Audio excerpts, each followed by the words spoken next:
கரூர் மாவட்டம் தளவாபாளையம் அருகே பழுது பார்க்கப்பட்ட காரை மெக்கானிக் ஓட்டி பார்த்தபோது மளமளவென தீப்பிடித்து எரிந்து முற்றிலும் சேதமானது. இது தொடர்பான காட்சிகளை தற்போது பார்க்கலாம்.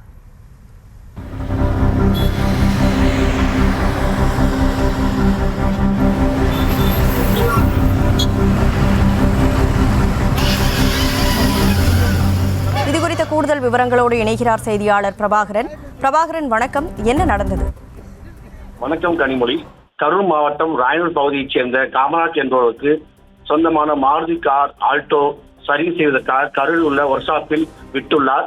சர்வீஸ் செய்யப்பட்ட வண்டியை மெக்கானிக் தனசேகர் என்பவர் ஓட்டி பார்ப்பதற்காக எடுத்து வந்துள்ளார். அப்பொழுது கரூரிலிருந்து மூலமங்கலம் வரை சென்ற தனசேகரன் திரும்பி கரூர் தேசிய நெடுஞ்சாலையில் உள்ள தலாவளை என்ற பகுதியில் வந்தபோது காரின் முன்பக்கத்தில் புகை வருவதை கண்டு அவர் உடனடியாக காரை சாலையோரம் நிறுத்திவிட்டு கீழே இறங்கியுள்ளார்.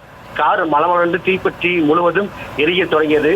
இதனையடுத்து அருகில் இருந்தவர்கள் வேளாண் தீயணைப்பு துறையினருக்கு தகவல் அளித்தனர். விரைந்து வந்த தீயணைப்பு துறையினர் தீயை அணைக்க முயற்சிப்படும் போதும் அந்த கார் முழுவதும் எரிந்து நாசமானது.